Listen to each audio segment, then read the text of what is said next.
Kasi hindi niya na nilagay nyo kanina. Pwede ba tayo mag-meeting lahat mamaya pagkatapos? Siguro, aatakihin ako sa inyo dito. Willie Revillame patuloy na binabash ng mga tao dahil sa mga atake nito sa staffs ng kanyang show na Will to Win sa TV5.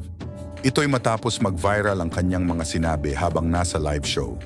Tugon ng mga netizens ay mas lalo silang na-stress habang nanonood ng show ni Kuya Will. Kaysa ma-relax ay natetense di umano ang mga audience dahil nagagalit si Willie Revillame sa kanilang production staffs.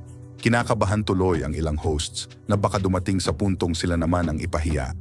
Di rin maiwasan na magalit ang ilang netizens kay Kuya Will dahil sa pagkaprangka nito sa live. Sabi ng netizens, pwede naman sabihan ng maayos ang staffs after ng show para hindi napapahiya ang production. Kung ikaw ay matagal nang nakasubaybay kay Kuya Will, ay hindi na ito bago sa iyong paningin dahil ginagawa na niya ito simula pa noong Wowowi days niya. Anya sa mga sinasabi niya, dapat maging totoo ka lang. Pero taliwas naman yan sa karamihan at ayaw mapanood ang mga ganyang pag-uugali ni Will.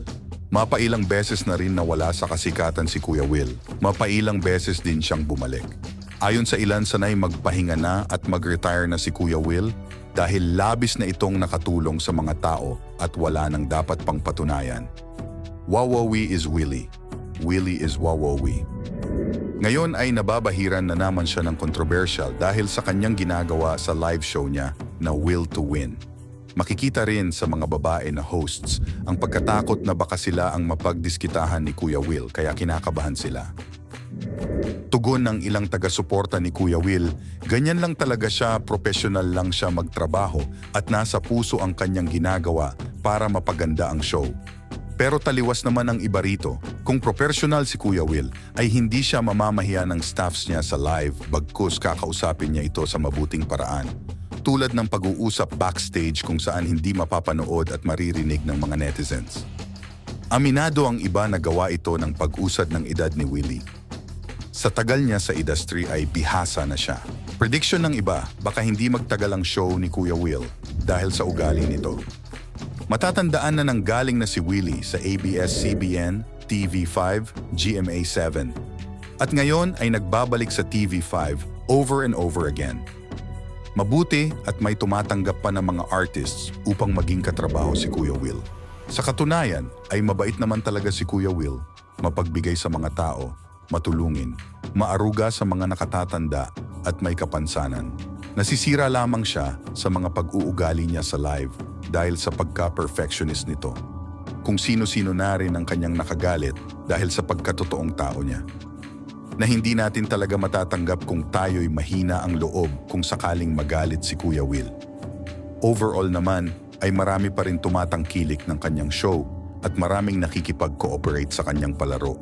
Mga taong kapuspalad na nagbabakasakaling matawagan at manalo ng pera at papremyo sa kanyang show na Will to Win. Sa kabila niyan ay patuloy siyang pinuputakte ng mga negatibong komento dahil sa mga nasasabi nito.